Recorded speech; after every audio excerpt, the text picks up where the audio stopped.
जय Hind future doctors and engineers. मैं हूं आपका केमिस्ट्री मेंटर कुणाल वर्मा काशी से। आज हम अगला लेक्चर लेके आए हैं जिसमें हम पढ़ेंगे सोल्यूशन के कंसंट्रेशन के बारे में। तो सोल्यूशन के कंसंट्रेशन को कुछ इन तरीकों से हम क्या करेंगे, एक्सप्रेस करेंगे। सबसे पहले हम ये समझते हैं कि सोल्यूशन क्या होता है।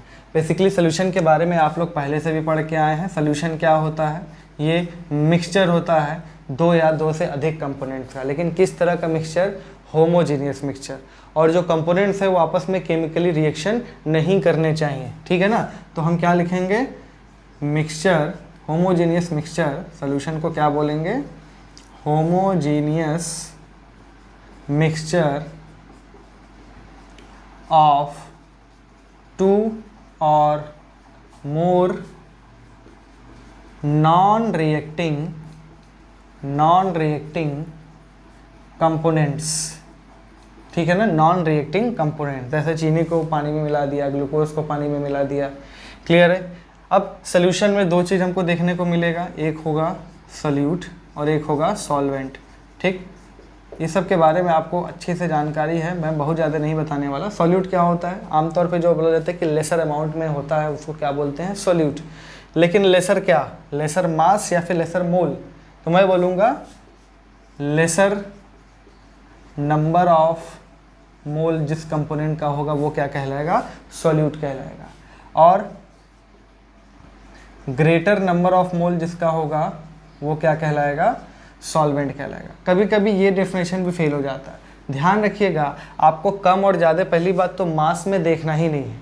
आपको मास में कम और ज़्यादा देखना ही नहीं है। जैसे कि मान लो आपने एक काम किया, 30 ग्राम यूरिया लिया और उसको 50 ग्राम या 54 ग्राम वाटर में घोल दिया।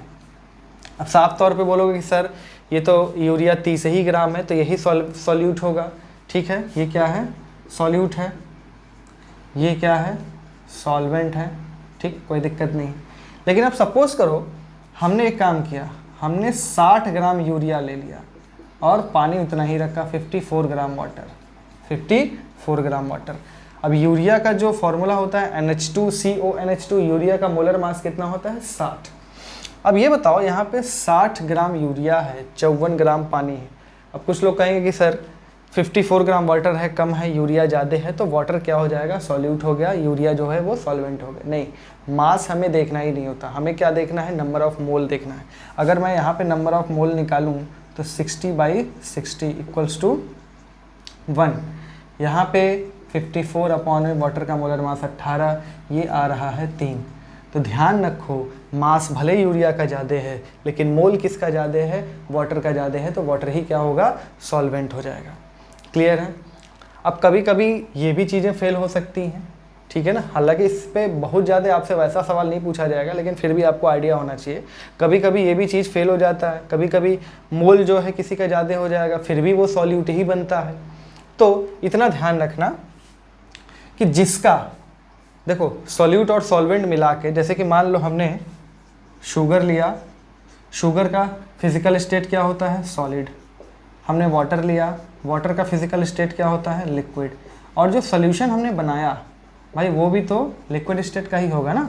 अब इस दो कंपोनेंट में किसका फिजिकल स्टेट जो सोल्यूशन बना है उसके साथ मैच खा रहा है? तो वो है वाटर। क्लियर है? नहीं, सारी चीज़ें फेल हो जाएं तो हम क्या तरीका अपनाएंगे कि जिस कंपोनेंट का फिजिकल स्टेट जो सोल्यूशन बना है उसके फिजिकल स्टेट के साथ मैच खा रहा है वो क्या हो जाएगा? सॉल्वेंट हो जाएगा। ठीक है ना। यानी कि the component which has same physical state as that of solution, उसी को क्या बोलेंगे? सॉल्वेंट कहेंगे। ठीक, और उसके अलावा जो कंपोनेंट हो जाएगा वो क्या हो जाएगा? सॉल्यूट हो जाएगा।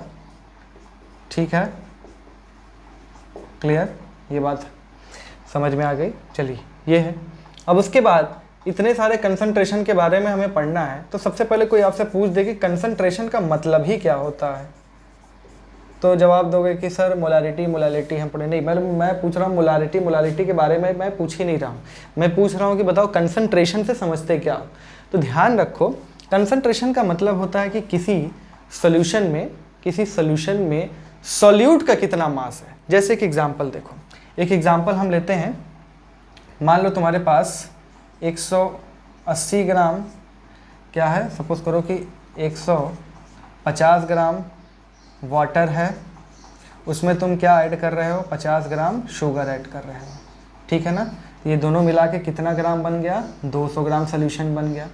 ठीक, ये सोल्यूशन ए, इसको नाम दे दो। एक सोल्यूशन दूसरा बनाओ बी, जिसमें क्या कर रहे हो तुम, जिसमें मान लो 70 ग्राम तुमने क्या किया है, वाटर लिया है, और 30 ग्राम तुमने शुगर ऐड कर दिया। ये कितना ग्राम बना, 100 ग्राम। आई बात समझ में, ये कितना बना, 100 ग्राम। ध्यान दो, इसमें चीनी ज़्यादा है, इसमें चीनी, सॉरी ऊपर वाले में चीनी ज़्यादा है, इसमें चीनी कम है।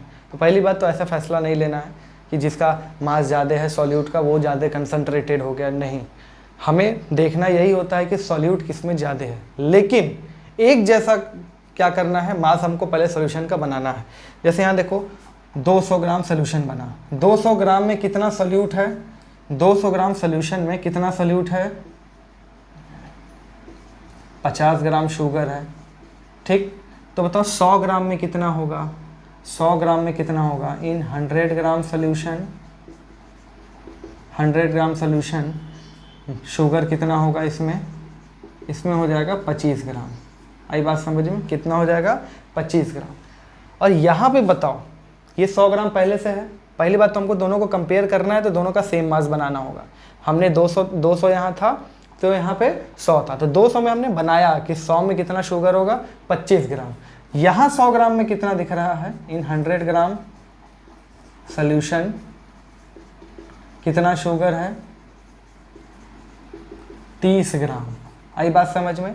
तो भले ऊपर वाले में चीनी ज़्यादा है, लेकिन 100 ग्राम के अंदर किस में कंपोनेंट ज़्यादा है, मतलब किस में सॉल्यूट ज़्यादा है, नीचे वाले सोल्यूशन में। आई बात समझ में। तो इसी को कंसंट्रेशन बोलते हैं, मतलब किसी सोल्यूशन के अंदर मौजूद अमाउंट ऑफ सॉल्यूट को ही क्या बोला जाता है, कंसंट्रेशन। अब इस अमाउंट को हम अलग अलग तरीके से देखेंगे, इसी वजह से ये अलग अलग कुछ तरीके हैं क्या करने के, सॉल्यूशन के कंसंट्रेशन को बताने के। यानी कि अमाउंट ऑफ सॉल्यूट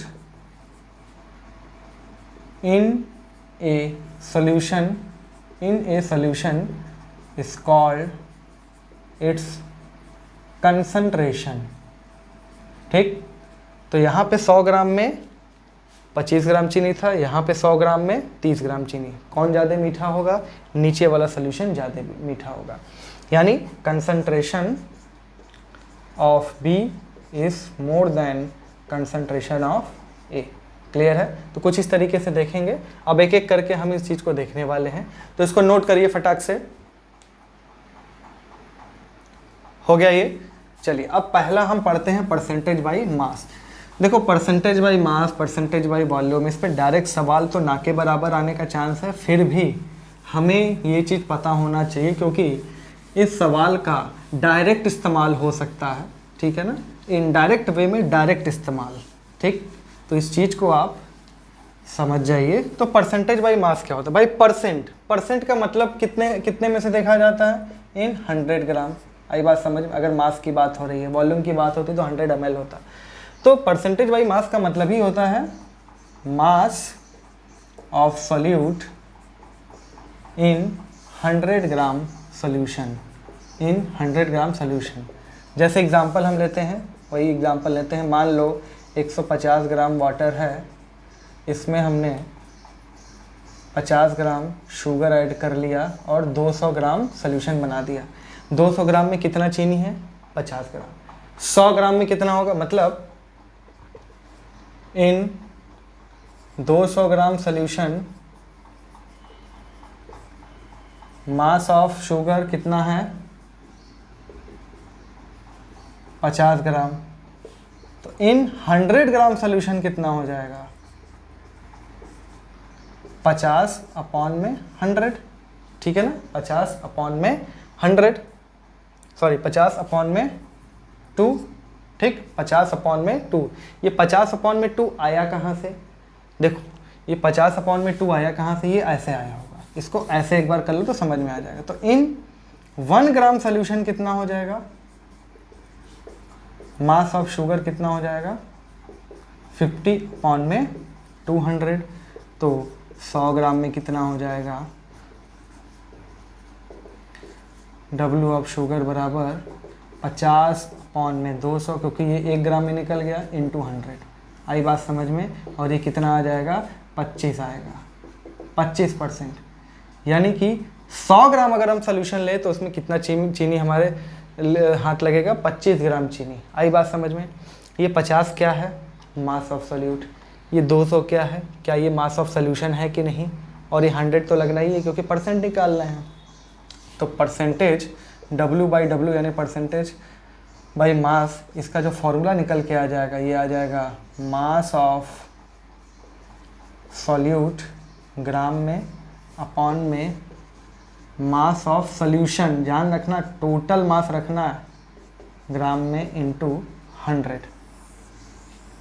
अब ये जरूरी नहीं हो सकता यहाँ किलोग्राम हो तो यहाँ किलोग्राम रख दोगे, जो भी यूनिट न्यूमरेटर में होगा और डिनोमिनेटर में होगा। क्लियर है ना? ये हो गया परसेंटेज बाई मास का फॉर्मूला। दूसरा percentage by volume, percentage V/V।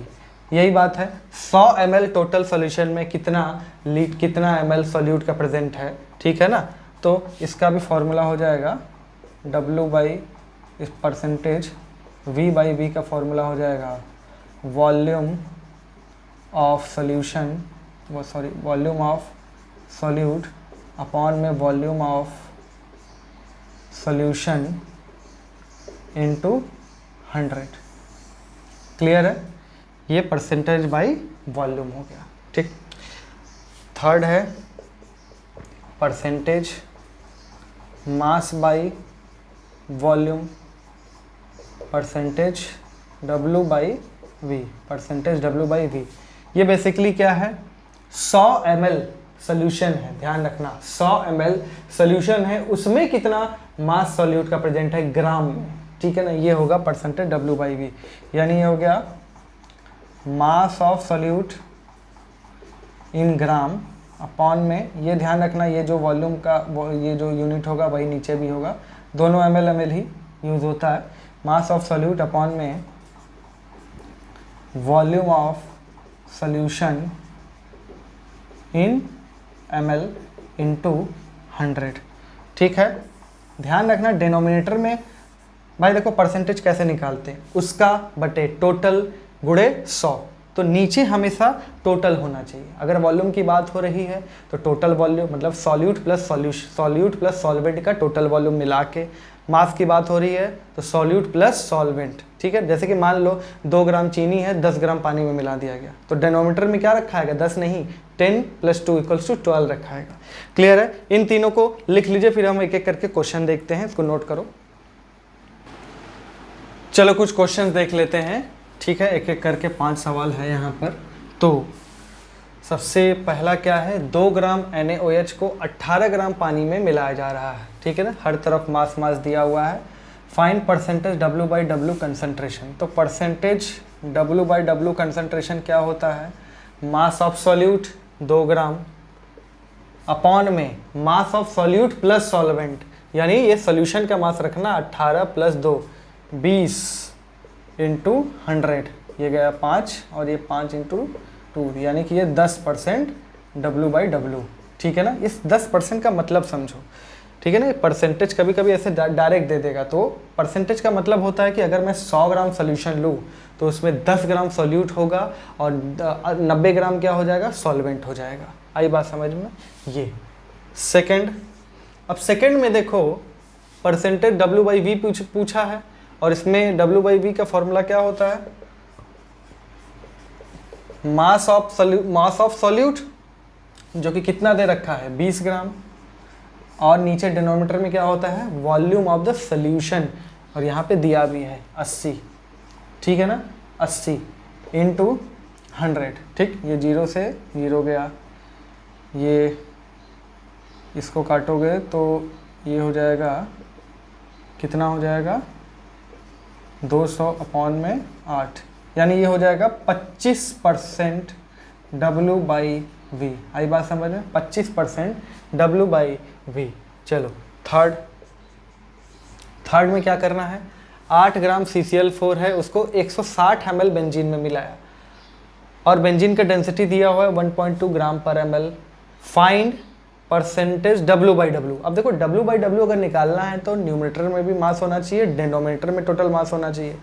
अब इसका सॉल्यूट का तो मास पता है, सॉल्वेंट का मास नहीं पता है, इसका वॉल्यूम दिया हुआ है। तो वॉल्यूम और डेंसिटी इसका इसलिए दिया हुआ है ताकि हम इससे क्या कर सकें, हम इससे इसका वॉल्यूम निकाल सकें, सॉरी इससे इसका क्या कर सकें, मास निकाल सकें।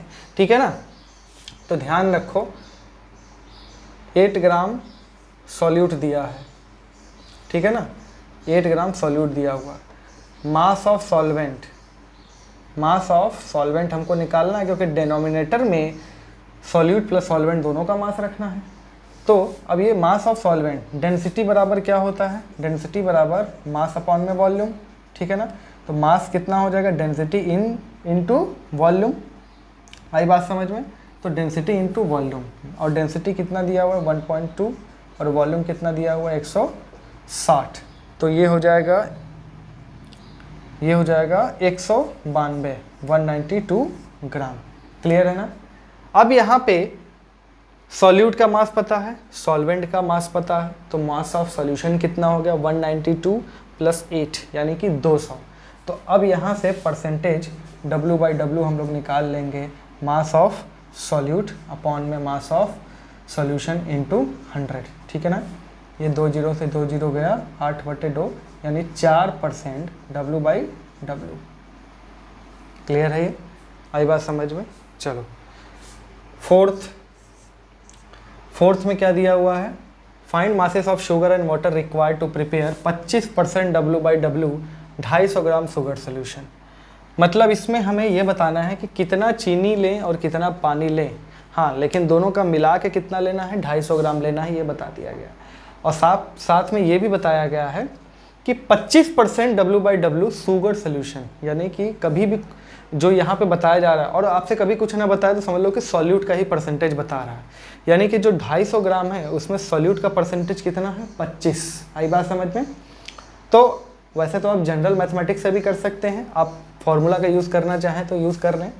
तो मास ऑफ शुगर कितना हो जाएगा यहाँ पे 25% ऑफ टोटल मास, यानी कि 0.25 इंटू 250 ग्राम का क्या करना है 25% मास ले लेना है। तो वो किसका मास आ जाएगा, शुगर का, और इसको कैलकुलेट करोगे तो आएगा 62.5 ग्राम।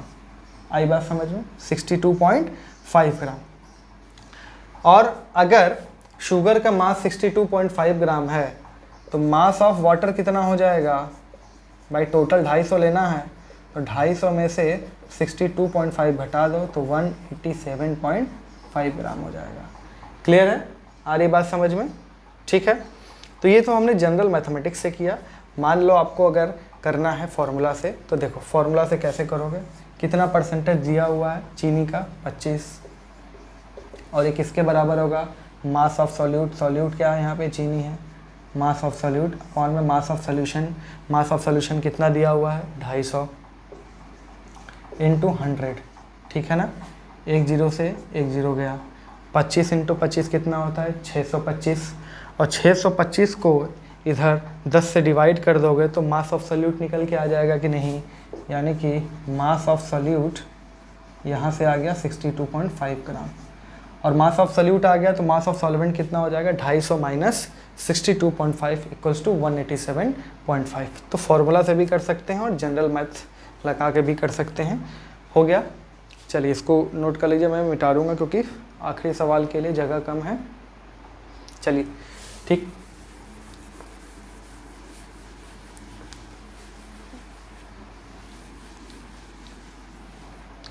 तो लास्ट क्वेश्चन जो है, यहाँ पे 2 सोल्यूशन है, सोल्यूशन ए है और इसमें सोल्यूशन बी को मिलाया जा रहा है।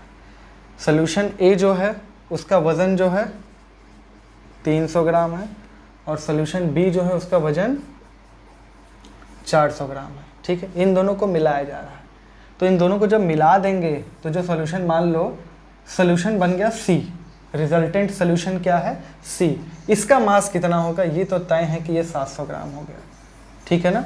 और इसी का परसेंटेज W/W निकालना है, तो हम क्या कर लेते हैं, डिनोमिनेटर का तो काम हमारा हो गया कि चलो 400 + 300 700। अब हम क्या करते हैं, न्यूमरेटर के लिए मास ऑफ सोल्यूट निकाल लेते हैं। तो इसमें हम निकाल लेते हैं कितना चीनी होगा, इसमें निकाल लेते हैं कितना चीनी होगा, उसका मास, टोटल चीनी का मास अपॉन में 700 × 100 कर देंगे तो आंसर आ जाएगा। तो यहाँ पे जो दे रखा है कि ये 25% W/W है, जो 300 ग्राम वाला है ये 25% W/W है, यानी कि मास ऑफ शुगर कितना है 25% ऑफ 300, और इसको निकालोगे 0.25 × 300, यह आएगा 75 ग्राम। ठीक, यहाँ पे मास ऑफ शुगर कितना है, ये है 40% ऑफ 400, 40% ऑफ 400 यानी कि 0.4 × 400, ये आएगा 160 ग्राम, ठीक है ना। W शुगर टोटल कितना हो गया, ये हो गया 75 + 160, 75 + 160 ये आएगा 235 ग्राम, ठीक है ना। अब जो दोनों सोल्यूशन है टोटल मिला के जो बनाएगा उसमें तो पता चल गया कि सॉल्यूट का मास कितना है 235, और टोटल सोल्यूशन का मास कितना हो जाएगा 700। तो परसेंटेज W/W रिजल्टेंट सोल्यूशन में क्या हो जाएगा, मास ऑफ सॉल्यूट अपॉन में मास ऑफ द सोल्यूशन × 100, ये 0 से 0 गया और 7 से डिवाइड करोगे तो 33.57% W/W आएगा। क्लियर है, चलो इसको नोट कर लो, फिर हम कुछ आगे और पढ़ते हैं। हो गया, चलिए इसमें थोड़ा सा टेम्परेचर डिपेंडेंसी भी देख लेते हैं, हम एक एक करके बताते चलेंगे, ठीक है। टेम्परेचर डिपेंडेंसी में क्या है, बस जिस कंसंट्रेशन में वॉल्यूम इन्वॉल्व है वो टेम्परेचर पे डिपेंड करेगा, और जिसमें नहीं है वो नहीं करेगा, ठीक है ना। तो टेम्परेचर डिपेंडेंसी में परसेंटेज W/W ये क्या लिखेंगे, टेम्परेचर इंडिपेंडेंट, टेम्परेचर इंडिपेंडेंट, ठीक है ना। और परसेंटेज W/V ले लो या परसेंटेज V/V ले लो, ये सब क्या है, टेम्परेचर डिपेंडेंट, क्योंकि इसमें वॉल्यूम इन्वॉल्व है। क्लियर है, चलो ये हो गया। अब अगला अपना कंसंट्रेशन जो टर्म है वो है ppm, ठीक है ना, ppm। और ppm क्या है, पार्ट्स पर मिलियन, ठीक है ना। ये बेसिकली जब कोई बहुत कम कंसंट्रेशन में होता है, बहुत कम मात्रा में होता है, अब जैसे कि मान लो सी वाटर है, 2-3 किलोग्राम सी वाटर है, उसमें कितना ऑक्सीजन डिज़ोल्व है। अब उसमें ऐसा तो है नहीं कि 1 किलोग्राम उसमें जो है 150-200 ग्राम ऑक्सीजन डिज़ोल्व होगा, काफ़ी कम अमाउंट में ऑक्सीजन डिज़ोल्व होगा, तो वहाँ पे हम परसेंटेज नहीं बताते, वहाँ पे पर मिलियन बताते हैं, ठीक है ना, पार्ट्स पर मिलियन।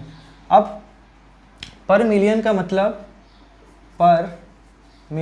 मतलब इन 10 लाख, ठीक है ना, 10 लाख यानी कि 10⁶ ग्राम। परसेंट का मतलब हम क्या करते थे, परसेंट का मतलब हम परसेंट में क्या निकालते थे, इन 100 ग्राम। तो यहाँ पर मिलियन का मतलब 10⁶ ग्राम। फॉर्मूला उसी तरह है, बस जहाँ पे आपने परसेंट में 100 से मल्टीप्लाई किए थे वहाँ पे 10⁶ से मल्टीप्लाई कर देना है, ठीक है ना। और सिमिलरली जैसे परसेंटेज W/W, W/V, V/V ये सब होता था, उसी तरह ppm भी तीनों तरह का होगा। तो ppm W/W ये क्या हो जाएगा, मास of solute in gram upon में, मतलब दोनों का सेम यूनिट रखना है, मास ऑफ सॉल्यूशन, नीचे सॉल्यूशन। अब 100 से मल्टीप्लाई कर देते तो वो परसेंटेज हो जाता, ठीक। तो 10⁶ से कर दोगे तो ppm आ जाएगा, ठीक है। ppm V/V क्या हो जाएगा, volume of solute in ml upon में volume of solution in ml into 10⁶, ये हो गया, ठीक। और ppm W/V क्या हो जाएगा, मास ऑफ सॉल्यूट ग्राम में अपॉन में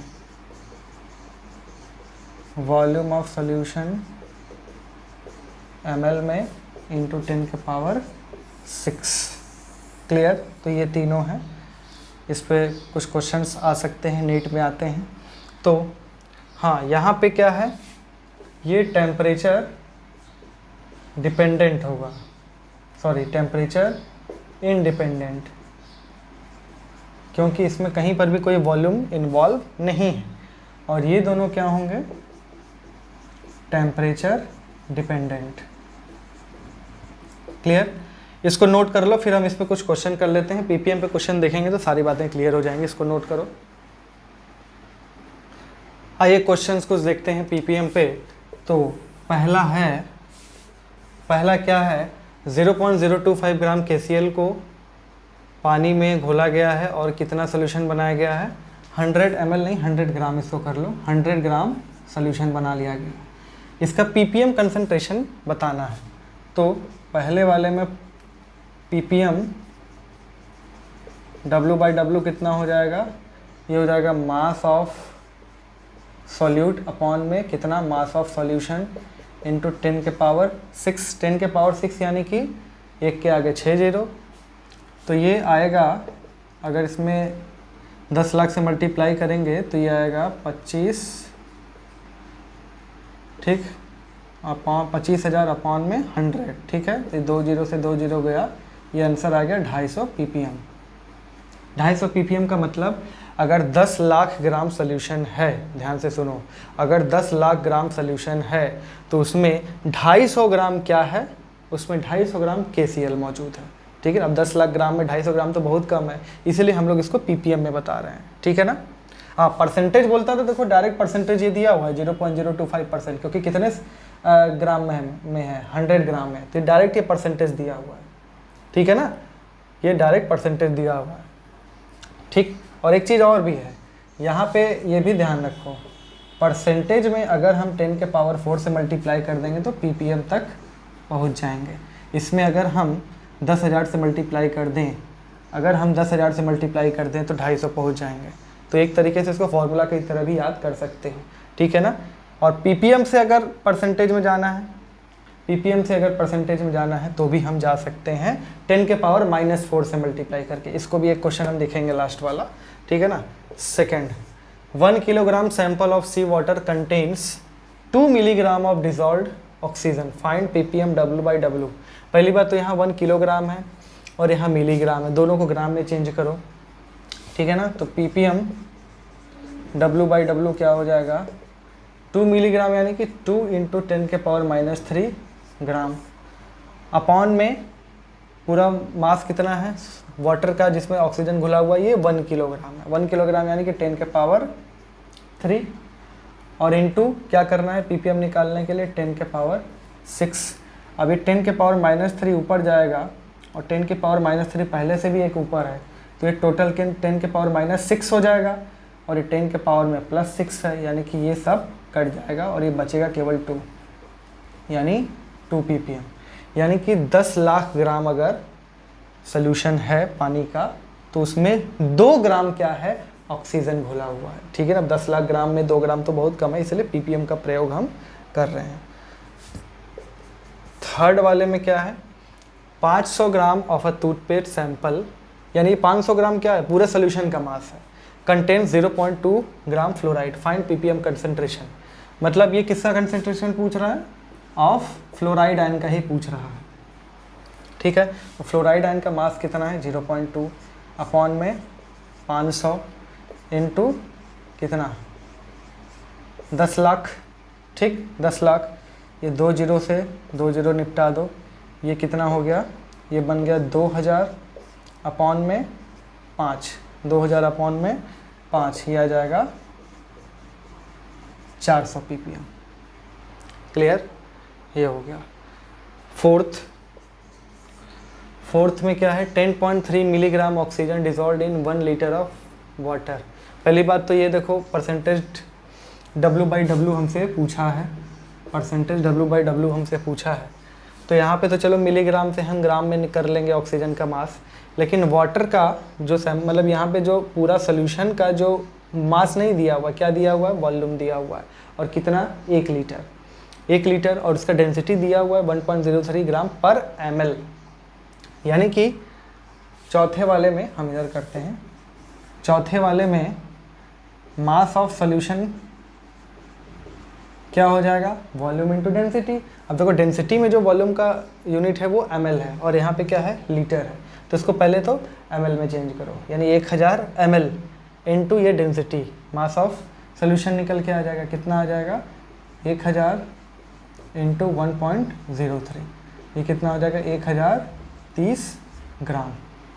ठीक, अब ppm निकालते हैं, ppm हो जाएगा कितना, यहाँ पे दिया हुआ है 10.3 मिलीग्राम, ये जाएगा 10.3 इंटू 10⁻³ ग्राम हो गया, अपॉन में 1030 इंटू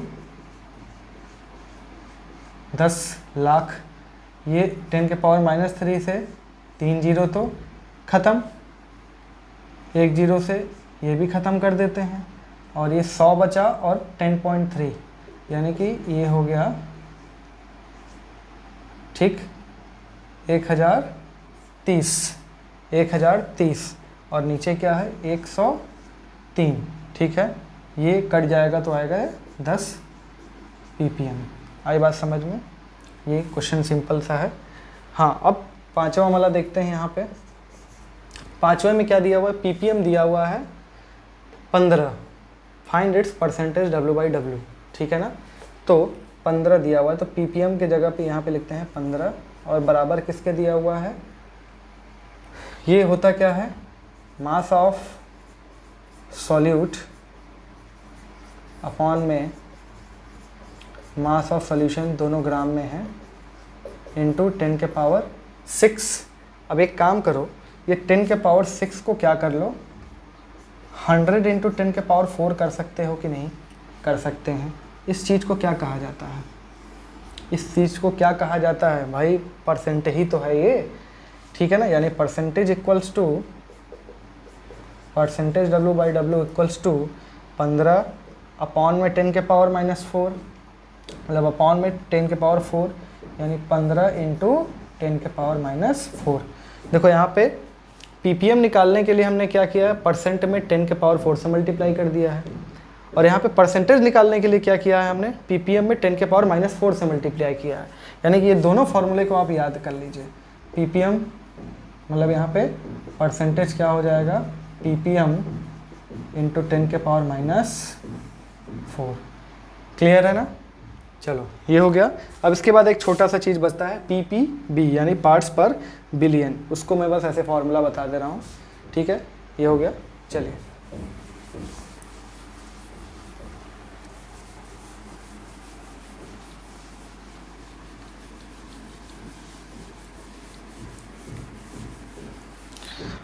पार्ट्स पर बिलियन, ppb, पार्ट्स पर बिलियन, यानी कि 10⁹, ठीक है ना, 10⁹। तो इसमें भी सिमिलर चीज़ें आएंगी, ppb W/W क्या हो जाएगा, मास ऑफ सॉल्यूट ग्राम में अपॉन में मास ऑफ सॉल्यूशन ग्राम में इंटू 10⁹।